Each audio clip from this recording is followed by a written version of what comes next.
everyone, welcome back to our YouTube channel Golden Number 1 Classes.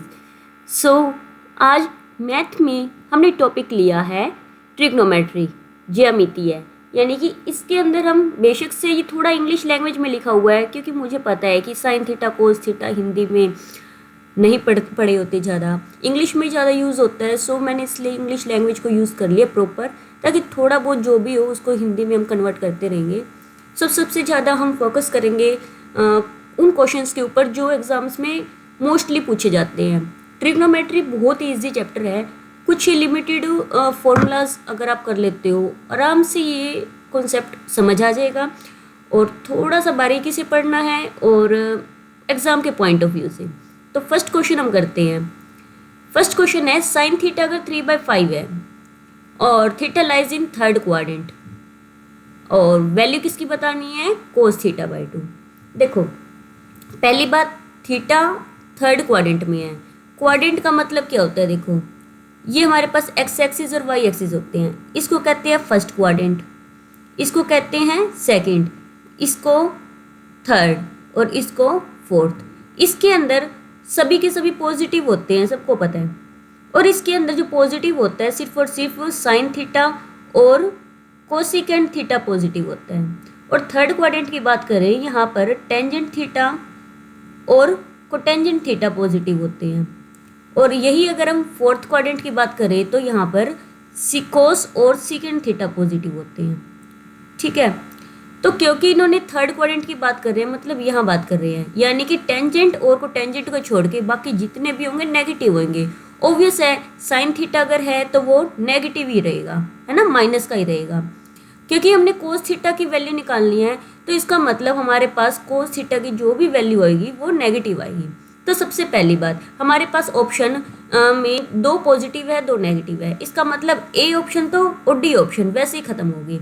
हमारे पास या तो answer होएगा बी का या होएगा सी का। ठीक है, यहाँ से हमने 2 ऑप्शन को वैसे ही काट दिया कि हमें आंसर नेगेटिव मिलना चाहिए। ओके, अब दूसरी बात, साइन थीटा हमें -3/5 दे रखा है। अब हमको ये पता है कि ट्रिग्नोमेट्री के अंदर जो त्रिभुज यानी कि ट्रायंगल जो यूज़ करते हैं वो समकोण यानी कि राइट एंगल ट्रायंगल यूज़ होती है। और राइट एंगल ट्रायंगल के अंदर हमें ये पता है कि जो साइन थीटा है, साइन थीटा अगर -3/5 दे रखे हैं, अगर -3/5 दे रखे हैं, तो हमें ये पता है कि ये परपेंडिकुलर यानी कि लंब होता है और नीचे वाला हाइपोटेन्यूस यानी कि कर्ण होता है ना। तो हाइपोटेन्यूस यानी कि कर्ण ये वाली साइड होती है, परपेंडिकुलर ये वाली साइड होती है। अगर ये हाइपोटेन्यूस यानी कि कर्ण हमें 5 दे रखा है, परपेंडिकुलर अगर हमें 3 दे रखा है। अब हमको ये पता है कि जो इसके अंदर 3 साइड्स होती है, अगर 3 है एक तो दूसरा 4 चौथा 5 होएगा, है ना, यानी कि 3 4 5। इसका प्रूफ अगर हमें निकालना हो, नहीं निकालना तो क्या करते हैं, जो हाइपोटेन्यूस का स्क्वायर होता है, कर्ण का स्क्वायर होता है, वो परपेंडिकुलर का स्क्वायर प्लस में बेस का स्क्वायर होता है, यानी कि लंब स्क्वायर प्लस आधार स्क्वायर होता है ना। तो हाइपोटेन्यूस यानी कि 5 का स्क्वायर, पी यानी कि 3 का स्क्वायर इक्वल टू प्लस में बी का स्क्वायर, तो ये हुआ 25 और इक्वल में 9 इक्वल टू बी का, मैं बार बार इक्वल क्यों लगा रही हूँ, प्लस बी का स्क्वायर। 25 में 9 यहाँ आके माइनस हो जाएगा, तो ये बन गया 16 इक्वल टू बी स्क्वायर, और बी की वैल्यू हमें मिल चुकी है √16 यानी कि 4। इसका मतलब ये वाली वैल्यू 4 ही आनी थी। ये कुछ रिलेशन होते हैं, आप इसको याद रख लेना, जिसकी 3 4 5 का रिलेशन होता है। ऐसे ही 6 8 और 10 का रिलेशन होता है। ऐसे बहुत सारे रिलेशंस हैं, वो आप डायरेक्ट आपको पता चल जाएगा, इतना लंबा सोल्व करने की नीड नहीं है। ठीक है, हम अपने पॉइंट पर आते हैं। हमें मिल चुका बेस। ठीक, अब हम क्या निकालेंगे, कोस थीटा। पहली बात, सो कोस थीटा क्या है, कोस थीटा क्या होएगा, बेस बाय में हाइपोटेन्यूस यानी कि आधार बटे कर्ण, है ना। आधार यानी कि बेस 4 और कर्ण कितना 5। ठीक, लेकिन क्वेश्चन में ध्यान से देखो तो थीटा बाई 2 पूछ रखा है, कोस थीटा नहीं है, थीटा बाई 2 है। अगर आपको पता हो कि 1 प्लस में कोस थीटा इक्वल होता है 1 प्लस कोस थीटा किसके इक्वल होता है, 2 कोस स्क्वायर थीटा बाई 2। अब हमें ये वाला 2 भी नहीं चाहिए, तो ये वाला 2 यहाँ आके हो जाएगा डिवाइड। हमें ये स्क्वायर भी नहीं चाहिए और ये स्क्वायर हट के यहाँ आ जाएगा अंडर रूट में। तो कौन कौन गया, एक तो गया ये 2 और कोस स्क्वायर, कोस स्क्वायर गया, तो यहाँ बच गया कोस थीटा बाई 2। मतलब अगर हमें ये चाहिए तो हमें इसकी वैल्यू यहाँ पुट करनी पड़ेगी, ठीक है। तो अंडर रूट में 1 प्लस कोस थीटा, अब कोस थीटा की वैल्यू प्लस की तो आएगी नहीं, ये आएगी माइनस की, तो यहाँ पर मैंने लिख दिया माइनस। तो ये कितना बन गया 1 माइनस कोस थीटा की वैल्यू 4/5, ठीक। और डिवाइड में यहाँ क्या है 5 है, तो यहाँ लिख दिया मैंने 5। ओके, तो इसको सॉल्व करेंगे, क्या आएगा 5 एलसीएम लिया, ये हुआ 1/5, और सॉरी ये 2 है ना, इसे 2 लिख दिया, और यहाँ एक 1/2 है, तो हमें क्या मिल गया 1 में अंडर रूट 10 मिल गया, क्योंकि 5 2 = 10। लेकिन इसका आंसर कैसा आना चाहिए माइनस में, तो माइनस के 1/√10, यानी कि ऑप्शन बी हमारे पास करेक्ट होएगा, ठीक है। देखो ये एक क्वेश्चन था, लेकिन इस क्वेश्चन में हमें 4 बातें पता चली हैं, तो इसका मतलब इस क्वेश्चन को करना कितना ज़्यादा कंपल्सरी हो गया है कि एक ही क्वेश्चन के अंदर 4 बातें पता चलनी। सिर्फ एक चीज़ से भी पता चल सकता है, सीधा इतना भी कह सकते हैं कि अगर साइन थीटा 3/5 है, कोस थीटा की वैल्यू क्या होगी ना, या फिर हमें टेंजेंट थीटा भी पूछ सकते हैं, नेगेटिव होगा पॉजिटिव होएगा, इस चीज़ों का ध्यान रखना जरूरी हो जाता है। नेक्स्ट क्वेश्चन है, अगर टेंजेंट थीटा माइनस की 4/3 है तो साइन थीटा क्या होगा। अब देखो मैंने अभी क्वाड्रेंट बताया, यहाँ पर साइन थीटा और कोसिकेंट थीटा पॉजिटिव होते हैं, है ना। यहाँ पर टेंजेंट थीटा और कोटेंजेंट थीटा पॉजिटिव होते हैं, और यहाँ पर कोस थीटा और सीकेंट थीटा पॉजिटिव होते हैं। इन्होंने टेंजेंट को नेगेटिव बताया है। अब टेंजेंट नेगेटिव यहाँ तो या तो होएगा यहाँ पर, है ना, या फिर होगा यहाँ पर, क्योंकि यहाँ पर तो सारे के सारे क्या होते हैं पॉजिटिव होते हैं, नेगेटिव मतलब माइनस का। या तो यहाँ पर टेंजेंट माइनस का होएगा, या फिर यहाँ पर होगा, क्योंकि यहाँ पर तो टेंजेंट क्या है प्लस का है। इसका मतलब हमारे पास जो भी आंसर आएगा साइन थीटा का जो भी आंसर आया, या तो इसमें से आएगा या इसमें से आएगा। अगर साइन थीटा सेकंड क्वाड्रेंट में हुआ तो साइन थीटा का आंसर होएगा पॉजिटिव, क्योंकि यहाँ पर ये पॉजिटिव है। अगर साइन थीटा का आंसर यहाँ मिला तो इसका मतलब वो होएगा नेगेटिव, ठीक। अब देखो टेंजेंट थीटा माइनस की 4/3 दे रखा है, टेंजेंट थीटा इक्वल टू -4/3।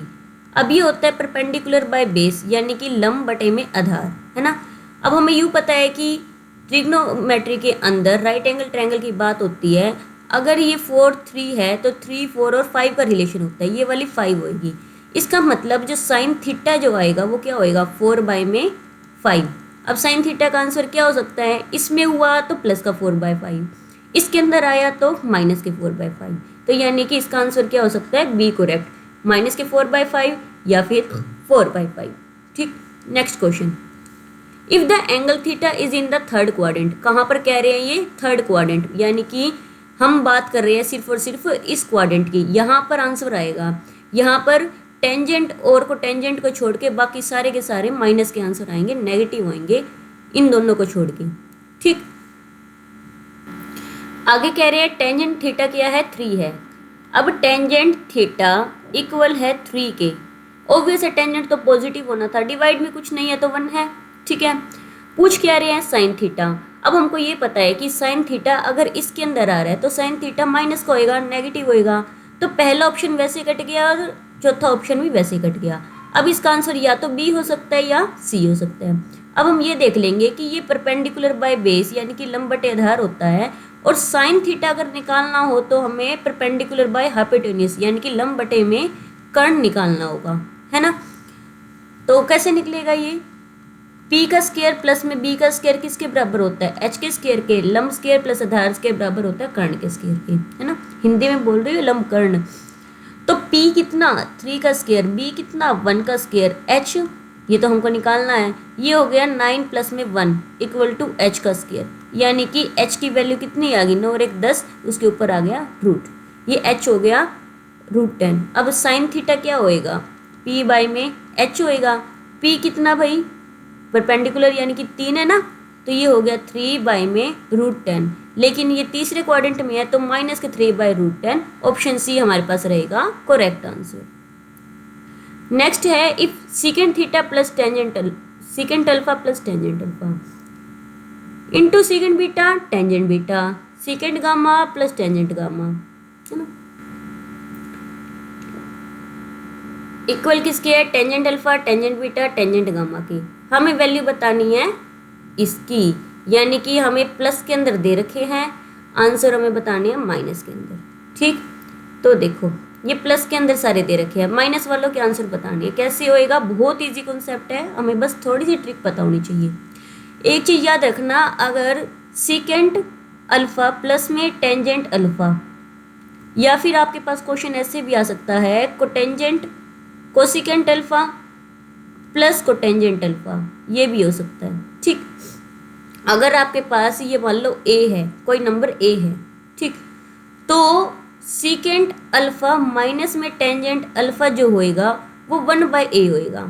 ये इस केस में भी यही चीज़ है, अगर इसकी वैल्यू b है तो cosecant alpha minus cotangent alpha भी b होगा, लेकिन 1/b होगा। ठीक है, तो देखो अगर मैं इस क्वेश्चन को करना चाहूँ, अगर मैं secant alpha plus tangent alpha को कोई भी वैल्यू p मान लूँ, कोई भी वैल्यू मैं p मान लूँ, तो secant alpha minus tangent alpha, देखो मैं एक काम करती हूँ, इनको अलग अलग मान लेती हूँ। या सीकेंट बीटा है ना, यानी कि एंगल चेंज हो गया, प्लस टेंजेंट बीटा, इसकी वैल्यू मैं मान लेती हूँ q, और सीकेंट गामा प्लस में टेंजेंट गामा, इसकी वैल्यू मान लेती हूँ r। ठीक है, अब देखो अगर ये प्लस का है तो इसमें माइनस वाले की इसकी वैल्यू क्या आएगी, 1/p है ना, और इसकी वैल्यू क्या होएगी 1/q, और ये मल्टीप्लाई में है, मल्टीप्लाई बनाते जाएंगे, और इसकी वैल्यू क्या हो जाएगी 1/ में r। ठीक है, तो अब ये देखो अगर tangent secant alpha plus tangent alpha था तो ये किसके इक्वल आया, टेंजेंट अल्फा के इक्वल आया, ये अल्फा यहाँ लिखा पड़ा है, यहाँ लिख दिया। Secant beta plus tangent beta था, ये किसके इक्वल आया, टेंजेंट बीटा के इक्वल आया, मैं इसको यहीं पर लिख देती हूँ। और secant gamma plus tangent gamma tangent gamma के इक्वल आया, है ना। तो यानी कि मैंने इसी को p मान लिया, इसी को क्यों मान लिया, और इसी को r मान लिया, क्योंकि ये p के इक्वल, इसको क्या के इक्वल, इसके r के इक्वल, तो p क्या हुआ, r की वैल्यू ये आई। तो इसका मतलब 1/, में क्या बन गया, ये टेंजेंट अल्फा बन गया, इंटू 1/, में टेंजेंट बीटा बन गया, और 1/, में गामा बन गया, है ना। तो 1/, टेंजेंट अल्फा कितना होता है, कोटेंजेंट अल्फा होता है, और 1/, टेंजेंट गामा कोटेंजेंट, सॉरी पहले बीटा की बारी फिर गामा की बारी, है ना। तो यानी कि हमारे पास कौन सा ऑप्शन मैच कर रहा है, हमारे पास ऑप्शन ए मैच कर रहा है। वैसे ये बहुत जल्दी हो जाता है क्वेश्चन, मुझे पूरा कॉन्सेप्ट बताना पड़ा सिर्फ इसलिए थोड़ा सा टाइम लगा है, लेकिन आपको अगर दिख जाए कि यहाँ प्लस का साइन है या सीकेंड की जगह कोसिकेंड भी आ सकता है, तो आप क्या करोगे, जो भी इक्वल में मल्टीप्लाई में दे रखे हैं उनको 1/, में करके लिख देना, सीधा ये वाला आप लिख सकते हो, और इससे आपका डायरेक्ट ये ऑप्शन ए आंसर आ जाएगा। ठीक, नेक्स्ट क्वेश्चन है which of the following is correct, इनमें से कौन सा सही है। देखो इस कॉन्सेप्ट को याद रखना कि साइन 1 डिग्री हमेशा साइन 1 रेडियन से छोटी होती है। ठीक है, इसके अलावा आपके पास क्वेश्चन ये भी आ सकता है कि कोस 1 डिग्री और कोस 1 रेडियन में क्या फ़र्क होएगा, साइन का जस्ट उल्टी बात करेगा, ये होएगा ग्रेटर। ठीक है, ये साइन और कोस ये हमेशा उल्टी फुल्टी बातें करती हैं, साइन अगर छोटा है तो कोस बड़ा होकर दिखा देता है, कोस बड़ा है तो साइन छोटा होकर दिखा देता है, या फिर कोस छोटा है तो साइन बड़ा होकर दिखा देते हैं। इससे नेक्स्ट क्वेश्चन है which of the following is correct, tangent 1 radian greater होएगा टेंजेंट 2 से, या फिर इक्वल होएगा, या फिर लेस होएगा, या फिर इक्वल टू 1 होएगा। देखो आपको यूँ पता है कि टेंजेंट एक जगह रुक के तो रहने वाला है नहीं, है ना, अपने अलग अलग एंगल के लिए अलग अलग वैल्यू लेगा, तो बी और डी तो वैसे नहीं होंगे। ठीक, अब या तो ए होएगा या फिर सी होएगा। अब आपको ये पता है कि टेंजेंट की वैल्यू क्या होती है, बढ़ते क्रम में होती है ना, यानी कि अगर मैं टेंजेंट 0 लूँ तो टेंजेंट 0 पे इसकी वैल्यू 0 आएगी, यहाँ पर अगर मैं टेंजेंट π/2 लूँ, ठीक है, तो इसकी वैल्यू इन्फिनिटी होती है। तो हमें क्या पता चल रहा है, अगर बढ़ते क्रम में है तो ऑब्वियस है ना, ये छोटे से बड़े की तरफ जा रहा है, तो टेंजेंट 1 की वैल्यू क्या होएगी, छोटी होएगी टेंजेंट 2 की वैल्यू से, तो ऑप्शन सी इसके लिए करेक्ट होएगा। नेक्स्ट है the value of log log log बीच में टेंजेंट। अब log के अंदर देखो इसमें दो दो चीज़ें हमें पता चलने वाली हैं। पहली बात, अगर हमारे पास log m प्लस में log n हो तो हम क्या कर सकते हैं, log को एक बार लिख दो और m प्लस का बदल जाता है मल्टीप्लाई में, m मल्टीप्लाई बाई n। ठीक है, तो ये पूरी लाइन को हम लिख सकते हैं, log को एक बार लिख के सारे के सारे जो भी होंगे इसके मल्टीप्लाई कर दो, tangent 1 tangent 2 up to so on tangent 89। ठीक, अब हमें ये बात पता होनी चाहिए कि अगर टेंजेंट थीटा इनटू में टेंजेंट फाई कुछ भी लिख रखा है तो इसकी वैल्यू 1 होगी। कब होगी, अगर थीटा और फाई को ऐड करने पर 90 डिग्री आता हो। ठीक है, इस चीज़ का याद रखो, अगर थीटा और फाई को ऐड करके 90 डिग्री आ रहा है तो टेंजेंट थीटा और टेंजेंट फाई की वैल्यू 1 होगी। अब आपने क्या देखना है, यहाँ पर 1 और 2 को ऐड करोगे, अगर 1 और 2 को ऐड करोगे तो 3 होता है, 90 नहीं हो रहा। लेकिन आप अगर इसका पहला यहाँ से पहले और ये लास्ट निकाल लो तो 1 प्लस 89 ये होता है 90, तो इन दोनों को मिलाओगे आंसर आया आपका 1। ऐसे ही आप 2 और इससे पहले क्या होएगा 88, फिर से 90 बनेगा तो उसका आंसर 1। ऐसे करते करते आपके पास सारे के सारे 1 हो जाएंगे मल्टीप्लाई में, तो यानी कि लास्ट में जो आंसर मिलेगा अपने को मिलेगा log 1। ठीक है, क्योंकि 1 सारे 1 मल्टीप्लाई हो गए, 1 नहीं बचा, और log 1 की वैल्यू होती है 0, तो ऑप्शन ए करेक्ट रहेगा। ओके, नेक्स्ट है the value of cos 105 sin 105। ठीक, अब इसको कैसे करेंगे, देखो cos 105 इसको हम लिख सकते हैं cos 180 माइनस में 75। sin 105 को भी क्या लिख सकते हैं, sin 180 माइनस 105, सॉरी 75, है ना। अब देखो 180 का मतलब यहाँ पर होता है 180, ये होता है 90 और ये होता है 0। 180 मतलब इस क्वाड्रेंट में आ रहे हैं, तो यहाँ पर जो साइन होता है वो होता है पॉजिटिव, लेकिन कोस होता है नेगेटिव। मतलब कोस वाला एंगल क्या बन चुका, माइनस का कोस 75, और साइन वाला क्या रहेगा, प्लस का ही साइन 75। बस ये 180 इसलिए लगता है ताकि हम प्लस माइनस का पता कर सकें। ठीक, अब 75 के टुकड़े कर दो, 75 को क्या लिख सकते हैं 30 प्लस में 45, मतलब बाहर माइनस का साइन एज इट इज, इसको लिख दो कोस 45 प्लस में 30 डिग्री, और प्लस में साइन 45 प्लस में 30 डिग्री। अब इसमें देखो इस क्वेश्चन में भी आपको 2-3 बातें पता चल रही है। कोस ए प्लस बी का फॉर्मूला क्या होता है, साइन ए प्लस बी का फॉर्मूला क्या होता है, अब इसके बारे में पता करेंगे। ठीक, देखो क्वेश्चन पूरा जल्दी जल्दी हो जाएगा, सब बताने में बस टाइम लग रहा है क्योंकि फॉर्मूलाज बताने में थोड़ा सा टाइम तो पता लगता ही है, और हमें अगर वैल्यू पता है तो हम जल्दी जल्दी कर देते हैं। तो कोस ए प्लस बी का जो फॉर्मूला होगा वो क्या होगा, cos A cos B minus sine, sorry ठीक है, माइनस साइन ए और साइन बी। एक चीज़ याद रखना, अगर यहाँ पर माइनस का होगा तो यहाँ प्लस हो जाता है। ठीक है, कोस उल्टी हरकतें करता रहेगा। लेकिन साइन ए प्लस बी, साइन एक शरीफ सा है, देखो ये क्या करेगा, बारी लेगा, पहले कहेगा कि मैं आऊँगा साइन ए कोस बी, फिर कोस को आने देता है, प्लस का प्लस रहने देगा, फिर कोस ए साइन बी, ये होता है साइन ए प्लस बी का फॉर्मूला।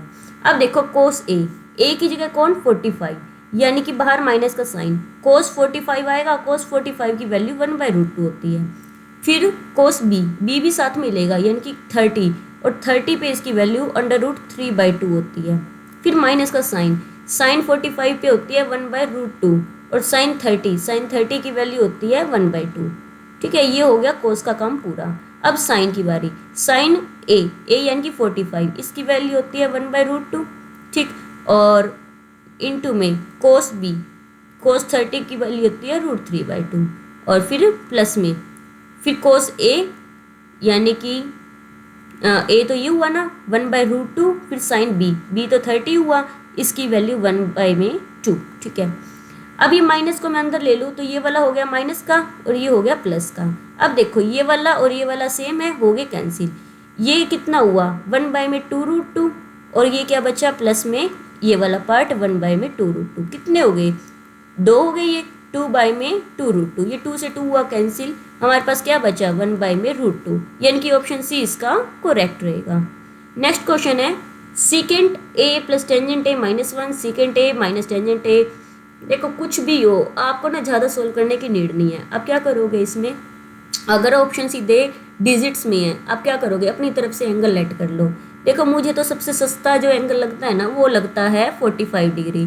क्यों 45 डिग्री के ऊपर ना ये फ़ायदा होता है कि कोस और जो है साइन की वैल्यू इक्वल होती है टेंजेंट और कोटेंजेंट की वैल्यू इक्वल होती है और 1 होती है सेकंड और कोसेकंड की वैल्यू भी इक्वल होती है। तो मेरे को तब मज़ा आता है 45 को ज़्यादा यूज़ करने में। तो सेकंड ए की जगह मैं ले रही हूँ ए को सीधा 45 मान रही हूँ क्योंकि हम ऑप्शन लेके करेंगे ना आई मैं अपनी तरफ से एग्जाम्पल लेके करेंगे तो थोड़ा सा ना ईजी हो जाता है। तो मैंने यहाँ लिख दिया second 45 plus tangent 45 -1 next second 45 और माइनस टेंजेंट 45 +1 और -2 टेंजेंट 45। ठीक देखो सेकंड 45 की वैल्यू कितनी होती है √2 टेंजेंट 45 1 होता है ये -1 फिर √2 -1 +1 फिर -2 इंटू में 1 ये मैंने वैल्यू पुट कर दी। ये 1 से 1 खत्म 1 से 1 खत्म। देखो कितना मज़ा आया ये वैल्यू पुट करने में। ये हुआ √2 या मल्टीप्लाई में भी √2 और माइनस में 2 लो भाई ये दोनों √2 मिलके 2 बन गए और ये 2 - 2 0 है। ऑप्शन ए करेक्ट लग तो रहा था लेकिन ट्राई मार लिया। नेक्स्ट है 1 सेकंड माइनस टेंजेंट x। देखो एक बात बताऊं तो वैल्यू तो इसमें भी यूज़ कर लोगे लेकिन ये करेगा गड़बड़। गड़बड़ क्यों करेगा क्योंकि यहाँ पर ये सेम दो आंसर दे सकते हैं तो इसको थोड़ा सा हम सोल्व भी कर लेते हैं लेकिन सोल्व बहुत ईजी है। 1 सीकेंट है सीकेंट को 1 कोस लिख सकते हो टेंजेंट को आप साइन बाय कोस लिख सकते हो ये लिख दिया। ठीक अब प्लस का साइन ये थोड़ी लंबी लाइन होगी छोटी कर देते हैं ये प्लस का साइन 1/, फिर से सेकेंड को लिख दो 1 कोस इस सेकेंड को और प्लस में टेंजेंट को लिख दो 1 में प्लस में साइन बाय कोस 1 क्या साइन को लेता है ये कोस को भी लेता है टेंजेंट। भाई नीचे का नीचे एलसीएम ले लो कोस का एलसीएम लिया कोस एक बार आएगा ये लिख दिया और ऊपर बन गया 1 - sin x। ठीक प्लस में ऐसे ही यहाँ पर भी ले लो 1 + sin x नीचे आ गया भाई cos x। ठीक है अब ये cos x ऊपर चले जाएंगे दोनों साइड से। वैसे मुझे क्या लग रहा है ये थोड़ा सा लॉन्ग मेथड हो रहा है मैं एक बार दूसरे वाला ट्राई करती हूँ ये ज़्यादा लंबा हो गया भाई। दूसरा ट्राई कर लेते हैं डायरेक्ट इनका ही एलसीएम ले लेते हैं। एक बार इनको भी हटाऊँ जो नीचे है इन्हीं का एक एलसीएम ले लो। इनका एलसीएम लेंगे क्या आएगा secant x minus tangent x और इनटू में secant x plus tangent x ये मैंने एलसीएम ले लिया। ठीक एलसीएम लेंगे तो ये इधर चला जाएगा ये यहाँ चला जाएगा ये आ गया भाई secant x plus tangent x और प्लस का साइन है फिर secant x minus tangent x। लो भाई टेंजेंट से टेंजेंट कैंसिल हो गया ऊपर बच गया 2 सेकेंट x है ना। नीचे a - b a + b का फॉर्मूला लग गया यानी कि a का स्क्वायर माइनस में b का स्क्वायर। अब नीचे वाले की वैल्यू हमको पता है ये 1 होती है ऊपर बचा 2 सेकेंड को लिख सकते हैं आप cos x। ऑप्शन सी इसका करेक्ट यही तो इजी था मज़ा आ गया करके। तो आज की वीडियो में हमने क्वेश्चंस लिए हैं। देखो आपको थोड़े से टफ क्वेश्चन जरूर लगे होंगे लेकिन हर क्वेश्चन में आपको बहुत चीज़ें सीखने को मिली है। तो ऐसे ही एग्ज़ाम के पॉइंट ऑफ व्यू से हम क्वेश्चंस को लेके आते रहेंगे क्योंकि एग्ज़ाम के पॉइंट ऑफ व्यू से ऑब्वियस टफ तो होने ही है। सो बने रहिएगा आप अपने YouTube channel golden number 1 classes के साथ। कहीं डाउट हो तो आप बताइएगा आपको किसी वीडियो पे डिमांड हो तो वो भी बताइएगा हम आपकी डिमांड पर भी वीडियो अपलोड करेंगे क्योंकि थोड़ा सा हमें भी सोचना पड़ता है कि किस सब्जेक्ट क्या टॉपिक ले। सब्जेक्ट तो पता ही है मैथ है। So thanks for watching keep sharing comment कीजिएगा लाइक कीजिएगा शेयर कीजिएगा।